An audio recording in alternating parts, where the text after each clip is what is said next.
Okay. Ignore the background noise. Hopefully that doesn't get in the way. So there's two kinds of risks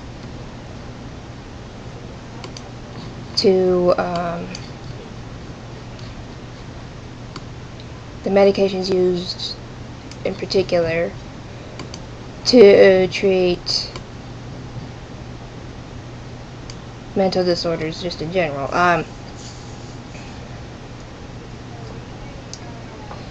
Ignore the background noise, excuse that. Anyways, there are what you would consider your normal risks, which means that would be non-life-threatening side effects, cold symptoms, constipation, gastrointestinal problems, nausea, nightmares, weight gain or loss, dry mouth, tinnitus, appetite loss, gas, tremors, fever, sleep problems, fatigue, etc. And all of those are usually not too bad, but they can get in the way sometimes.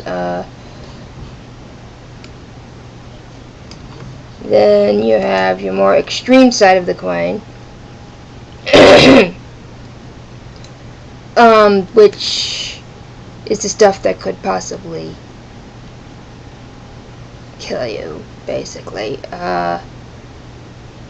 Some examples of stuff that was basically listed pretty universally throughout most of the medications that I looked up were, and I'm probably going to mispronounce something, excuse me, oh my goodness, that's a weird word, tardive dyskinesia, excuse me, I'm not even sure if I pronounced that right, or another seizure or movement disorder.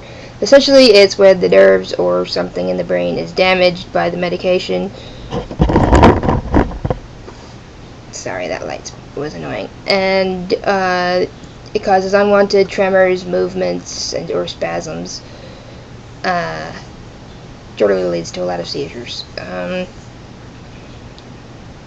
Also, there's I almost said M&Ms. NMS, or which is short for neuroleptic malignant syndrome, or also called serotonin syndrome.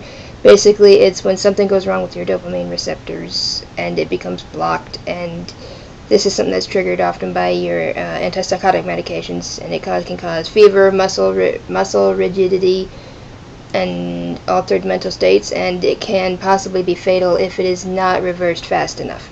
Another fairly common side effect, especially when you're dealing with antidepressants, is especially if it's used in younger people, like kids, you get suicidal thoughts / attempts, and self-destructive behavior will develop. That's why a lot of the antidepressants say not for children, because this is fairly common in teens and young children. So yeah, it's pretty much the worst risks for this that you can come up with. And the one thing to remember is most of these medications, every person reacts differently. Some people they help, some people it doesn't help, some people it has the opposite effect on. Me. It's all depends on who's taking what.